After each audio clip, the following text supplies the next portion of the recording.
In East London in the 60s, the Kray twins are the gangster princes of the city and everyone is terrified of them. Ron is bloodthirsty and illogical, while Reggie is a street-fighting man. One morning, Reggie leaves the house to bring tea for the policemen who have been tailing him. He mocks Nipper for sitting there doing nothing instead of catching the real criminals. Then Reggie goes to his car and finds his friend Albie instead of his driver Frank. Albie explains that Frank hasn't shown up for work, so Reggie decides to go to his apartment to find out what happened. On the way, Reggie talks to all the neighbors, who like how much he cares.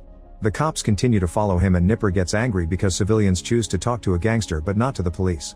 At the apartment, Reggie meets Frank's sister Frances and flirts with her until her mother sends her back inside. Eventually Frank comes out and finally gets to work. During the trip, Reggie keeps asking Frank things about Frances. Eventually they stop by an alleyway, where Reggie and Albie quickly sneak away. Nipper stops the police car too and tries to follow them, but no matter how fast he runs, he loses track of them. Afterward to threaten the psychiatrist in charge of Ron's evaluation. The doctor is so terrified after hearing Reggie's name that he tells the parole board that Ron is healthy now and can be released. After the paperwork is done, the doctor privately warns Reggie that Ron is a psychopath and gives him some medicine that Ron must take twice a day to avoid trouble. Sometime later Frances gets ready for a date with Reggie and ignores her mother's disapproval. Reggie takes her to the club he owns, explaining that he invites both celebrities and criminals because his clients love the mix. The date is interrupted when Reggie's men take him to another table because there's something important that needs his attention. It turns out that Jack has been stealing some of the money he gets from selling illegal substances as part of Reggie's operation. To Jack's surprise, Reggie forgives him as long as he brings the money back tomorrow and promises not to steal again. Reggie even gives him a cigarette, only to then hit Jack and threaten to kill him if he does something stupid again. Then Reggie returns to the date and tries to bond with Frances. She asks him if he enjoys being a gangster and he pretends he isn't. Instead he says he's just a club owner. He gives a funny speech about the state of the world and Frances kisses him. A few weeks later, Reggie takes Frances to the forest so he can introduce her to Ron, who is living in an RV. Frances notices another guy leaving the RV so Ron explains he likes men.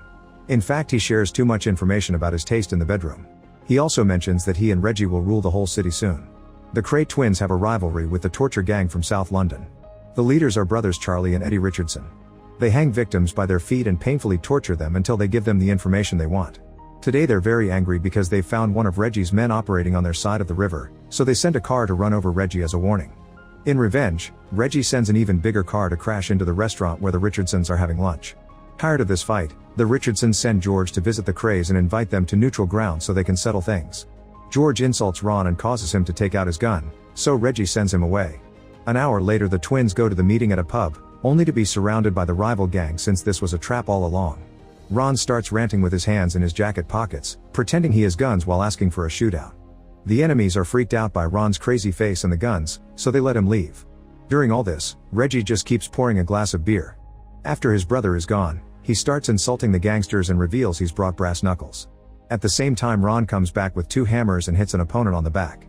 A fight ensues and even though the torture gang has more fighters, the Krays are absolute savages. They beat up every man without mercy and Ron even bites someone's face. The twins easily win the battle and while Ron keeps hitting the unconscious men, Reggie drinks his beer. On the day of the World Cup final, the cops find Charlie in the gang hideout and arrest him. He gets sentenced to 25 years for fraud, extortion, and assault. Now there's nobody left to stop the Krays from taking over London. They hire a lawyer named Leslie, who helps them set up legitimate business operations to cover their illegal ones. Leslie uses intimidation through words and the law to convince the owner of the local casino to sell it to the twins. Reggie likes Leslie and considers him useful, but Ron doesn't trust him. He dislikes how Leslie gets things done by negotiating like a businessman because he thinks that's being a sneaky scammer, when a gangster should actually be direct and rough. Ron also hates how Leslie keeps saying we as if he was part of the Krays. One day Leslie informs the twins that the American Mafia wants to do business with them. Ron isn't interested in working with them but Reggie makes Leslie set up a meeting. The situation is tense and Reggie isn't impressed at first, however the Americans have brought a suitcase full of money and another one full of bearer bonds. The Americans are asking for a business deal and for the profits to be divided 40-60, however Reggie asks for 50-50. His offer is accepted and they make a toast to celebrate. Ron accidentally starts talking about his private life again but the Americans laugh, calling him brave for admitting those things. As days pass, the casino's success continues to grow and establishes Reggie's cover as a legitimate businessman while he still does dirty business behind closed doors. Just like his pub, the casino is filled with both celebrities and criminals to attract the curious and edgy crowd. Reggie continues to date Frances and Ron keeps on being eccentric, to the point of bringing a donkey to the casino. The medicine keeps him calm but hasn't really cured him. The end of the year approaches and Reggie has to return to prison to finish out a sentence that had been on appeal. As soon as Reggie steps into prison, the guards brutally beat him up before taking him to his cell. All the other prisoners see him and shout encouraging words. However, Reggie is in terrible pain, and when he reaches his cell, he begs for mercy. A cop brings him water and Reggie reveals he's been acting by stealing his handcuffs. After cuffing the guard to the bars, Reggie takes his baton and hits him while the other prisoners cheer for him. A few days later, Ron tells Frances that he's seen Reggie and he sends his regards, but he doesn't want her to visit him. Afterward, Ron meets with Leslie and keeps asking for money for some ridiculous ideas. It seems that since his brother went to jail, Ron has slowly been losing it. He and Leslie have the same argument every day, and eventually Ron snaps, throwing Leslie's papers off the table. He's tired of being a businessman, he just wants to be a gangster who takes the money he needs whenever he feels like it. A tired Leslie promises to try something with the bank, but also reminds Ron that he isn't afraid of him. Meanwhile, Frances goes to visit Reggie, who isn't happy about her ignoring his message because he doesn't want her to see him like this. Frances wants to report the guards who are abusing him, so Reggie has to explain to her how the corrupt system works. She wishes he would leave the criminal life behind, but he says it's not that simple. At the club, Ron interrupts a performance by badly playing an instrument. Then he takes over the microphone to mock his rich clients for their fancy lives, telling obscene jokes in the process. Nobody laughs except for his assistant Teddy, and Leslie worries about the possible consequences. Eventually, Reggie is released and he immediately visits Frances. He climbs to her window and gives her a ring as he asks her to marry him. Frances will only accept if he promises to go clean, and Reggie swears to do so on his honor. Afterward, the couple goes to the club and Reggie is shocked to find it mostly empty. Leslie tells him that Ron has ruined things and the place will crash next week when the tax bill comes. A furious Reggie starts yelling at Ron and an argument ensues. When Frances tries to defend Reggie, Ron insults her as well. Reggie finally snaps and throws his brother on a table. The twins start fighting, brutally hurting each other with any object they can find and even drawing blood. Ron has had lots of practice in prison and manages to overpower Ron, leaving him bleeding on the floor. Frances is disgusted by all this violence and leaves the club. A crying Ron brings Reggie down for a hug, explaining how sometimes he doesn't feel like himself. The next day, Reggie goes after Frances and convinces her to give him another chance. In the meantime, Nipper has started to follow Ron instead of Reggie and takes lots of pictures. However, Ron starts making friends with various members of the House of Parliament and invites them to his apartment, where he throws parties with young men who are hired to please him, pointing out that technically Nipper works for him because he's under orders of his politician friends. The twins take a picture with Nipper and send it to the police captain, who orders Nipper to stop investigating the craze. Sometime later, Reggie and Frances finally get married.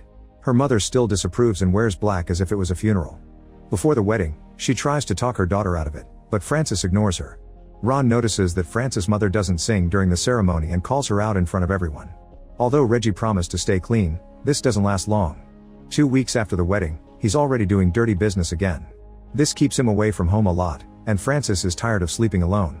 She realizes her husband really likes being a gangster after all. Frances tries to bond with Ron and his parents, but they criticize everything she does because they don't think she's good enough for Reggie. To make matters worse, Nipper has started to follow her. To deal with all this, Frances starts taking too much medicine and becomes an addict. When Jack makes another mistake, Reggie enjoys getting to beat him up.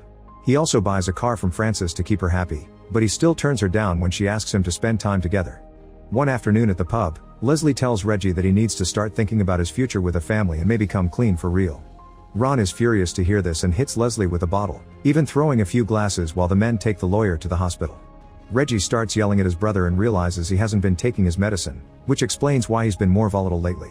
Sometime later, the American gangster talks to Reggie in private to ask him to do something about Ron. It's dangerous for him to appear in public with politicians and he's become a loose cannon.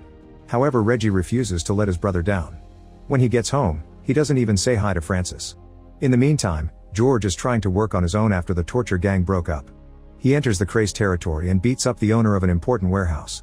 The next day, the man asks Ron for protection, so Ron goes on a rant about people who suck at their jobs and agrees to kill George if the warehouse owner pays him well. That night, Ron enters a pub and shoots George in the head right in front of everyone.